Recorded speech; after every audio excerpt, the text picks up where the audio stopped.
রেলওয়ের পক্ষ থেকে তদন্ত কমিটি গঠন করা হয়েছে, ডিসি সাহেবের পক্ষ থেকে তদন্ত কমিটি গঠন করা হয়েছে, রেলওয়ের পক্ষ থেকে বোধহয় এর মধ্যে দুজনকে সাসপেন্ডও করা হয়েছে।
হয়তো লাইন তেল নিয়ে পরিবার নিয়ে একটু ঈদের বাড়ি যাব, এখন আসছি সে সকাল 8:30টার সময় আর এখন বাজে 11:30। পোস্ট অফ সিনারিও এক জায়গায় যে তারা বলছে যে এই মুহূর্তে তাদের রিজার্ভটা নেই, যে কোনো কেউ অসুস্থ হতে পারে, একটা দুর্ঘটনা হতে পারে, যার কারণে তেলটা আমরা লোড করে রাখতেছি আর কি।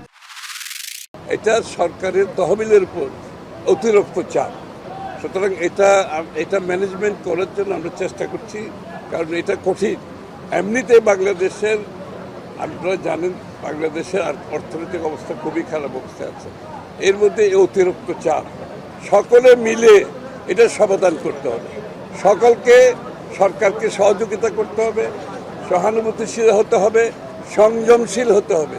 জাতি হিসেবে সংযমের মাধ্যমে সবাই মিলে এটা মোকাবেলা করতে হবে। সংবিধানের কথা আমাদের সরকারি দলের ভাই এবং বন্ধুরা বলছেন, দীর্ঘদিন তারাও মজলুম ছিলেন, আমরাও মজলুম ছিলাম, তো আমাদের উপর তো ওই সংবিধানের দুহাই দিয়েই তো জুলুম করা হয়েছে। এবং প্রয়াত প্রধানমন্ত্রী মরহুমা বেগম খালেদা জিয়া তিনি তো নিজেই বলেছিলেন, জনগণের সরকার প্রতিষ্ঠিত হলে এই সংবিধান আমরা ছুঁড়ে ফেলে দেব। কোনো দেশের সংবিধানই কিন্তু অপরিবর্তনীয় নয়, সব দেশেই সংবিধান সমাজ এবং যুগের প্রয়োজনে পরিবর্তন হয়।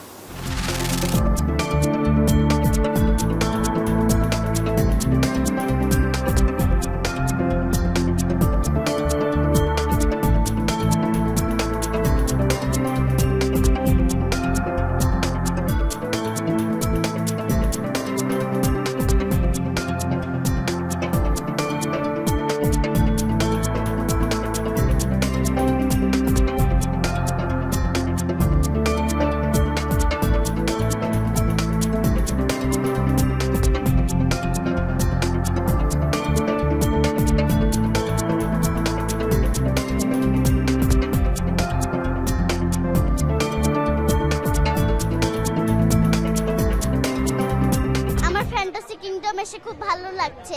আমার আপু আসছে, মামাতো বোন আসছে, কাজিনরা আসছে, আপুরা আসছে, আর আমি অনেক ভয় পাচ্ছি রাইডে ওঠার জন্য। বাচ্চারা রাইড আছে বিভিন্ন, ভালোও লাগে, নিজেদেরও একটু স্বাচ্ছন্দ্য বোধ হয়, এই জন্য এখানে আসা। টাইগার, লায়ন, হরিণ, সিংহ দেখেছি।